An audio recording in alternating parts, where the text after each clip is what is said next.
growing up in Dewey Beach, I worked at the Starboard, which is a pretty famous bar. And, the guy I worked for, Monty, super intelligent, a marketing genius. And I kind of grew up watching what he was doing there. And I said, boy, can we do some of those aspects with something adventure-based and make it this just amazing venue? And there's pieces of that are ingrained in my brain that I want to integrate into what we're doing at HangDog.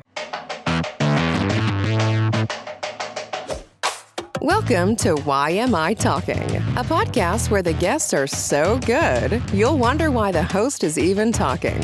In each episode, you will hear one of the leaders of the Lehigh Valley's vibrant business hub. They will tell you the keys to their success, the mistakes they've made, and what they have in store for the future. Here is the host of YMI Talking, from YMI Insurance, Jimmy Honachik. All right, I am here and I am ready to get into this one. I couldn't be more excited. The guy that is here is as exciting as a guest you can get. The things he does are the complete opposite of what I do, and it is just as exciting as you can get. Like I said, he's got a go-kart shop. He's got you know what? I'm not going to steal his thunder. He is the CEO of Fun.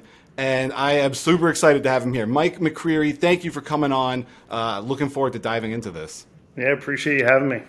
Absolutely. So I guess let's start with the big one, right? You've got something coming down the pike. Why don't you tell us what it is and why we should be excited about it? Sure. We're building a new venue. It's called HangDog Outdoor Adventure. It's the largest outdoor adventure course in the Northeast U.S., we've taken the concept of ropes courses and we've turned it into full-blown entertainment.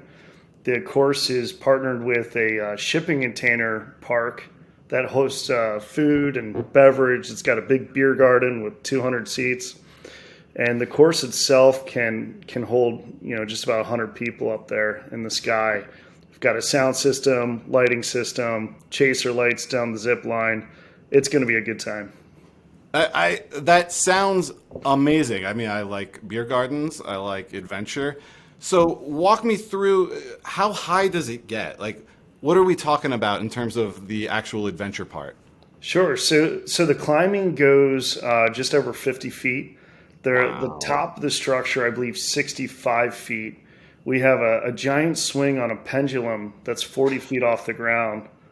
Oh my God. It's pretty wild. It's pure adrenaline based. Is it open yet? And by open, I mean, have you tested any of this yet? Well, I've been to other venues that our builder has created. Okay. We're about to go vertical here real soon, and hopefully opening to mid-early July is the goal. Wow. So a lot of work has to go into something like this. You said you've got someone who has experience building these? Yeah, we've got a specialty shop that builds ropes courses around the world. They're actually building a course in Panama right before they come up and get our job done. Get out. That's cool. And so what is a ropes course? Like, what am I doing? Am I just swinging? Am I climbing? Sure. So our ropes course is a little bit different than what people have probably experienced in this region, which is a tree-to-tree course like you'd see at Blue Mountain or Camelback. Yeah. This is kind of a giant structure where directions can be different challenges. So you could have, like a ski mountain, you could have a blue run, a green run, or a black run, depending on the direction you go. So you're not married to one direction throughout the experience. And then the challenges change as well as you get higher. That adrenaline and that fear kicks in a little bit of being that high in the sky. And our elements are very different. We've got kayaks up there that you climb over. We've got just random stuff all over this thing. I call it chaos in the sky, essentially. Get out. So what's the age group? Like adrenaline, I'm imagining my age would have a great time here. Like, how young can this go down to? Are you looking for kids? Do they have a good time here? Yeah, we actually, the whole concept was for the entire family to have a great experience. We'll do families, the kids can start at the age of 4 on the low course. Oh, wow. So the first levels for ages 4 to 7, a parent can actually walk on the ground with the kid as they climb through that first level. The remainder of the course, levels 2, 3, and 4, are for ages 8 and up. Okay. So it's a pretty wide range can do it. There's a zip line, there's a free fall jump, and the swing are kind of the main attraction features. But it's going to be fun for all ages. So you're telling me instead of the kids' birthday parties that I go to now, where I'm kind of looking at my watch trying to get out of there, this is a place where I could take the kids, have a beer, have some good food, and have a good time. Yeah, I think there's going to be a huge component of if there's a birthday party you had for a kid, I think most of the parents are showing up because it's going to be a good time. We'll have live music on site Friday, Saturday, and Sundays. It's going to be a great time for all ages. Yeah. And so what was the inspiration? Like I look at HangDog and I see these bright colors and the branding is on point. And so how did you come up with that? Like what was the inspiration for the whole operation? Well, it's funny. We were about to open another go-kart track out in Totowa, New Jersey, near the Willowbrook Mall, and the lease showed up on the desk the day we were forced to close due to COVID. And like everybody, we reevaluated our lives. And I said, I don't want to commute that far. We've got a 10-year-old at the house. I love being part of the family all the time and having that flexibility. So we thought, from those experiences, what would we want to do? And I found this ropes concept, and we wanted to be outside. We thought that'd be a blast. And I have a way of looking at things and go, how can I do it completely different than everybody else? Yeah. And the burnt oranges and the greens and the browns are the typical ropes experiences as far as colors are concerned. And we said, we're not going to be typical. We're going to be full-blown entertainment. And what would be more fun than colors and lights and excitement? The inspiration for a lot of it was when I found the climbing term HangDog. And it's a climbing term when you're relaxed on the rope, and that's what spawned the concept of using my dog Dewey as essentially the mascot. And the whole color scheme actually was born from the collar she was wearing at the moment. When I was looking at her, I said, "This is perfect. This is fun." And it is. It pulls you in right off the bat. I mean, I'm susceptible to things like that, but it does a great job of making it seem fun and exciting. Yeah, the whole idea is to make you feel good. I mean, the whole idea of HangDog is to live adventure, to get out, be active, to enjoy camaraderie amongst the family, friends, coworkers. That's what it's born for. Yeah, it seems like if there's a common thread through your life and career, it's probably fun or adventure, things like that. Which takes me to the Lehigh Valley Grand Prix, which I think was your first operation. Tell me how you got started with that and sort of where it is now. So Lehigh Valley Grand Prix was actually a college project. We started at Lehigh University. We were somewhat the guinea pig. It sounds like, I'm going to interrupt, we had very different college careers. So where'd you go to school? I went to Villanova and was fortunate to graduate in 4 years. I did not work nearly as hard as you. I don't know. My dad still laughs to this day. I was put on the cover of the brochure for Lehigh. I think I graduated with a 1.8 in 5.5 years. So maybe our paths are more similar than you realize. That could be. So you started this in college then? I did. We actually opened the doors to the facility in August of 2007. I think I walked down the aisle of that spring. So wow. So two and a half years. This concept was really developed and fine tuned. Lehigh was instrumental in just giving us access to just a lot of tools we needed to fine tune the plan and to figure it out. Yeah. And I don't want to take away from you, but Lehigh has done a very good job of that, right? Would you say that they're really kind of, is it an incubator program, but really developing entrepreneurs seems to be a focus of theirs? They've done a great job. I mean, it's really awesome to go back and see what it's turned into at this point. I mean, you've got the SBDC program down there. You've got the Baker Institute. They have this new innovation building that they just built recently. We were just there working with the social media class. It's just beautiful, and they're definitely focused on growing that aspect of the university. Yeah. Were there others, when you're doing the Grand Prix, were there other people also starting their own businesses? Yeah, we probably had a handful in that class alone. I know the Ecotech Marine guys, they were a year ahead of me, I think, at that point. Okay. So they hit the ground running earlier and had great success. Yeah. They may still be local, I'm not sure, but very successful operation coming out of that program. Absolutely. And so you launch it in August. What is that like? That experience? You're a fresh grad, and now you're starting your own business. It's crazy. I mean, think about the time of when we opened. We opened in August of '07. 18 Yeah. months later, we hit the Great Recession. Oh my God. Talk about learning a lot about yourself, a lot about life, and a lot about business real quick. Yeah. It was a scary moment. We're sitting here, a couple of my fraternity brothers were working with me. It was tough. A lot of hard decisions, kind of shaped kind of who I am today and taught us a lot about, how to operate efficiently. And you have. So, I mean, talk about the success. I think I saw that first month or two, right, out the gate is the best that go-karts generally do. But you've come back to that point and past it, right? We have. I mean, we've been fortunate. We've added new products. We've tried to, become better internally wherever we can. We've got axe throwing now, which is a lot of fun, and it's not your typical axe throwing. Just like the ropes course, we put a little bit different spin. It's digital. What's your spin? So it's digital axe throwing, real axes, real wood. We project all these different games onto the boards. So like tic-tac-toe, Connect Four, get out. Candy Crush. That's so genius. And like I've done axe throwing and I've never seen that before. It's fun. I mean, yeah. if you've done axe throwing, after a couple games, you're sitting there going, all right, what do we do now? Right. This kind of takes care of that for you. It does the scoring. It does, it's really engaging. Yeah. Where do you come up with your ideas? Like, I feel like you are full of these great ideas.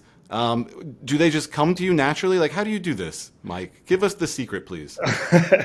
I think it's just a combination of having a really wacky brain, but also having a lot of exposures.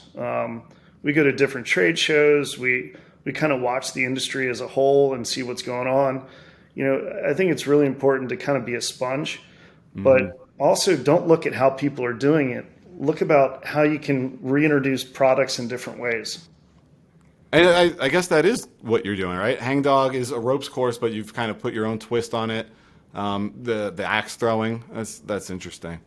Yeah, it's cool. So we're all these shipping containers. This concept's huge now because anybody that lives in Florida knows that after that last hurricane that wiped out a ton of the shore there, they're using these shipping containers because they can build them off-site. So while they're going through permitting and all these other processes, it's just quicker, which helps us to move our process along faster as well here. So where do you get the shipping containers from? So there's special shops all over the country. I'm sure all over the world. We're using a group called Britain in the upper UP of Michigan. Really neat company, really creative people. Yeah, it's interesting to see the evolution. You wouldn't think shipping containers could be that versatile, but they've really become that. Yeah, they have. I mean, like anything, they have some limitations, but if you can be creative with the space and use them in fun ways, they can be really cool tools. Yeah. So Grand Prix, going back to that, it's had a lot of success. But you said you were starting a new location in 2020. How was it operating that through the pandemic? When I think about the pandemic, I mean, that's the sort of business that I can't imagine it was good times. Yeah, I mean, nobody probably ever says this, but thank goodness for the recession. I mean, it really taught us a lot and how to get through tough times. But we were forced to close for 3 months like so many other people. We took that time to I never got a break. So I think we had 2 weeks where we spent home, we kind of isolated, and the first round of PPP came out. So we brought everybody back and we rebuilt the track. We painted all the walls. We scrubbed the whole place down. Wow. And then when we reopened, I'm sitting there thinking, we're not going to have anybody walk through this door. And it was the complete opposite. We were slammed. Really? We had never been so busy. I mean, it was a stimulated environment. You had a population that was fearful of going out, and then there was this huge population we didn't even realize that had no fear of anything. And Which I imagine your businesses attract. Yeah, it's true. And Yeah. it was a tough time to operate. It was hard on the staff, but we got through it. We were fortunate. We've got a great team of people, and without them, there's no way we could have navigated through that. Did you take advantage of the downtime? I mean, were you able to do anything to make the experience better at the Grand Prix? Yeah, we used that time to kind of, add the axe throwing stuff, components to what we do, as well as I think I landscaped my whole property. So outside of the business, I did some personal things too. Yeah. But we use that time to kind of better all aspects of our lives and to kind of realign and, prioritize what's important to us in those moments, like so many others did. Yeah. And so who's your clientele at the Grand Prix? Like, who's coming to that? It's a pretty big mix. I mean, we'll get school field trips, we'll get summer camps, we'll do kids' birthday parties. We do a ton of bachelor and bachelorette parties. And then we do also a ton of corporate programs. So I saw the chamber, I think, had an event there recently. We did. I believe it was the young professional group came through. But we've got a lot of companies that come from roughly a 45-mile radius to have some fun and cut loose. Yeah. And can they take out the whole place, or is it something where you section off a piece for them? It really depends on the size of the group. Mm-hmm. But, a lot of the groups do rent out the whole facility, and they can take advantage of all the activities and have the space to themselves. That's great. So how are you able to now shift focus, right? Do you have the people and sort of the systems in place that the Grand Prix can almost run on itself as you work on HangDog? Like, how do you find the time to do both of these? We have a great leadership team, and we're actually growing that right now, which I'm really excited about. We're going to hire over 40 people at HangDog. Wow. So it's going to be a pretty big staff. It'll probably be anywhere from 40 to 55 people. Okay. We're going to learn a lot about operating as we get through this. But yeah. I'm fortunate. My manager, Ryan's been with me for almost 16 years.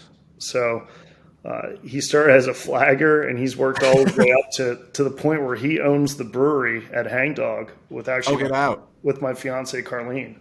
Okay. So it was always his dream to have a brewery. So we made that work within the model too. So you're not just serving beer, you're brewing the beer?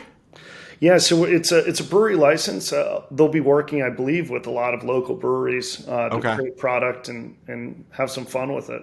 Yeah.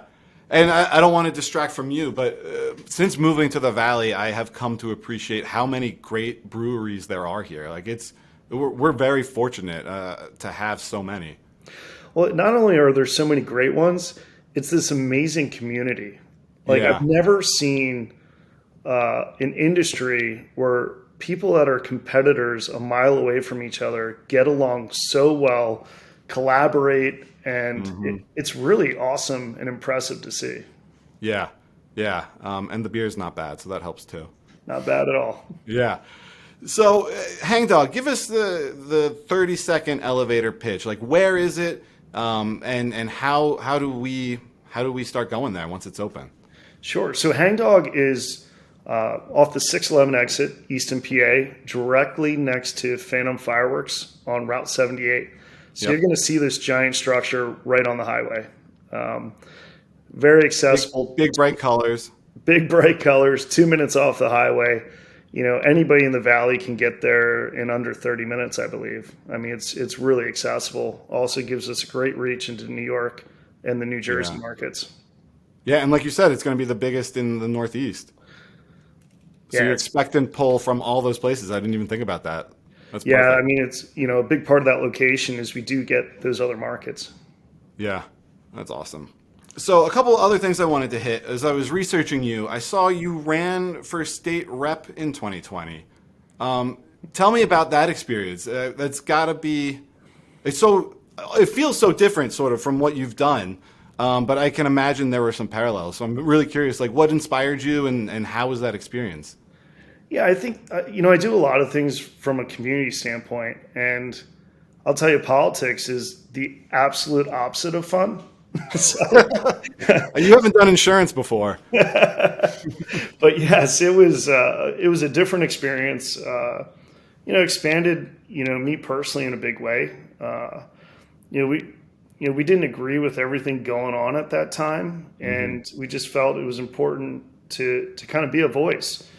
People always complain about things, but rarely do they do something about it. And that was my way of trying to support the small business community in a big way. We're sitting there seeing all the big boxes operating. Nothing Yeah. really made sense during that period of time, and it was scary for all of us, not just financially, but health wise. And you're worried about your staff, you're worried about your families, you're worried about your business, and there was so much going on. And it was just trying to be a voice, and that was a trying time for everybody in different Yeah. ways.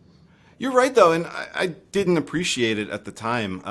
I did equity research, and one of the companies I followed was Lowe's. And I remember going to Lowe's in like the height of the pandemic, and it was like no rules there.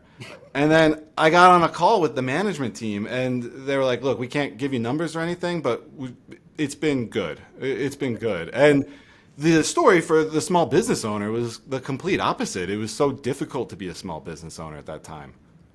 It was, and I don't think we've ever been faced. Nobody living at this time had ever been faced with anything like that. Yeah. See, it's hard to Monday morning quarterback anything, but you just kind of got to go with your beliefs and the information you have. And the thing is too is everybody comes from different backgrounds and different experiences, and that directly impacts how we feel about things. And that was a challenge too, because we all had different feelings. Yeah.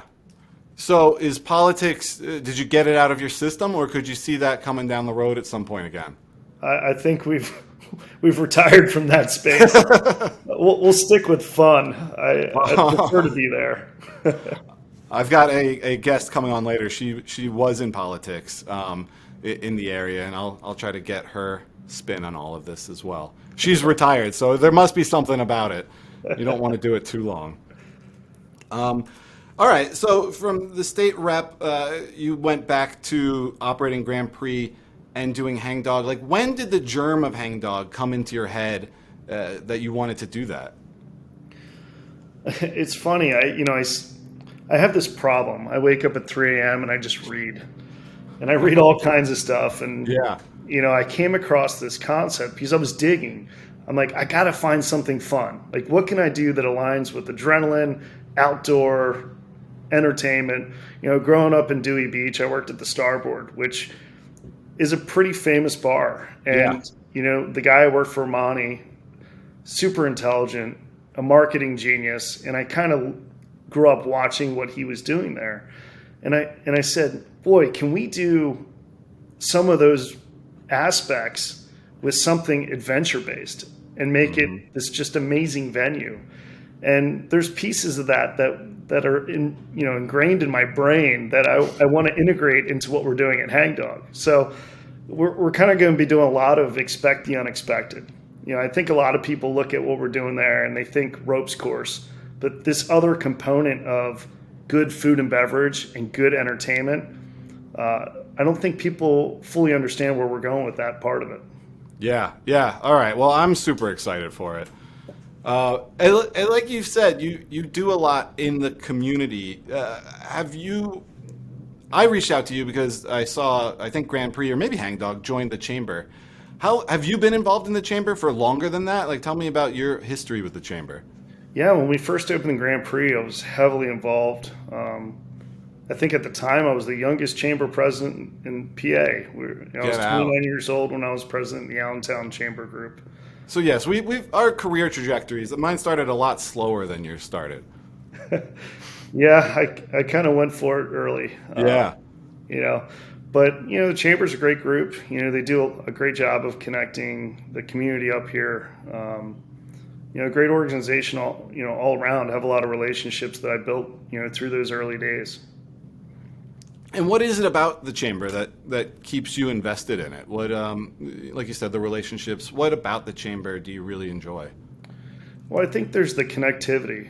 I think they do a good job of connecting people, and their programming is solid. You know, they do a lot of stuff to bring people together. I mean, they figured it out. It's got to be fun. It's got to be showy.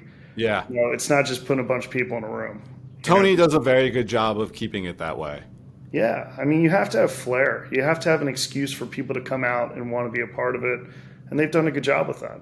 Yeah, agreed. I've compared and contrasted us a couple of times. And so I want to play a game if you've got a minute. I want to see who is more fun, all right? So I've prepared a couple of questions. Also today I wore like my most fun shirt. Like this is as fun as insurance agents get. And I've got this copy of myself. So I'm really trying to keep up with you on the fun element. So I'm going to ask you a couple things that I think are very fun and just tell me how familiar you are with them. Are you ready? Go for it. All right. An Accord 35. Okay. All right. So if you don't know an Accord 35, do you really know fun? Or is this, I guess this is just me as an insurance guy talking. Never mind. All right. I don't know fun like you do. So HangDog is starting up. I mean, just your excitement level at this point. How excited are you? What do you see coming? Like, just let's do one more kind of wrap up on HangDog. Well, you're hitting me at a really exciting moment. We just got back from checking out the shipping containers for the first time. So, you know, on cloud 9, getting to see the vision actually become real. And we're working right now. Within the next day or two, we're going to have all the plans formally recorded at the county so we can start full-blown construction. So it's about to get really exciting here. Yeah.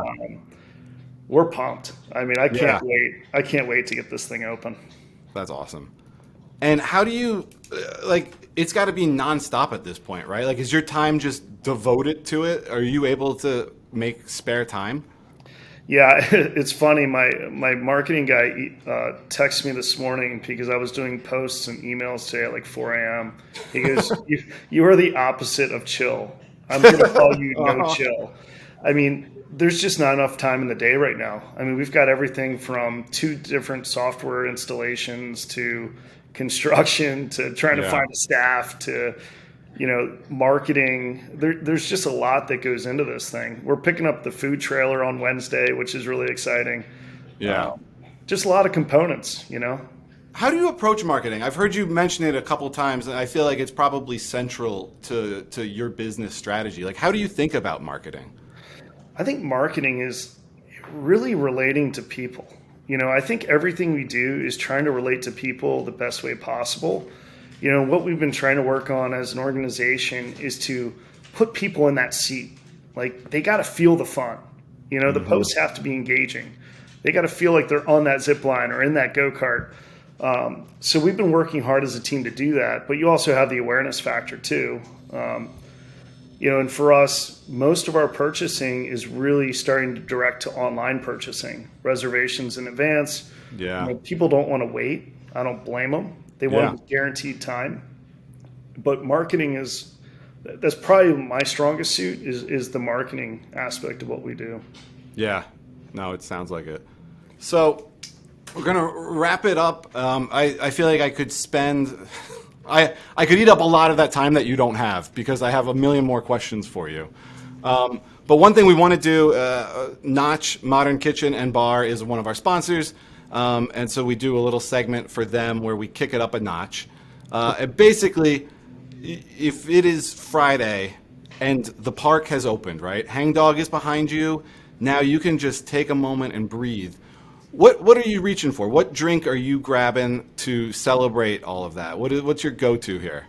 Probably a nice cold IPA would probably hit the spot outside at a beer garden. And is the beer garden, I'm imagining they'll have some IPAs? Oh, yeah. They're going to have a great mix of slushies, IPAs, ciders, canned cocktails. Slushies? Oh, yeah. Those... I remember those to go during the pandemic. I got a couple of those, and they're delicious. I'll say that. Oh, is that the dog? Is that Dewey? The mascot is getting excited. Well, it sounds like everyone is getting excited. And I can't thank you enough for coming on. I know your time is very valuable right now. So thanks a lot for coming on, Mike. Hey, I appreciate it. Hey, it's been a pleasure. It has been. Awesome. Well, thanks again. Everyone, check out HangDog. Is there a website we can direct them to? HangDogLV.com. HangDogLV.com. I can also tell you, if you're on Instagram, Facebook, they are there as well, and they are going to make you wish the park was open. I've been looking at the content, and it's awesome. I'm very excited. Hey, I appreciate you having me. It's been a pleasure. Absolutely. All right. Well, thanks, Mike.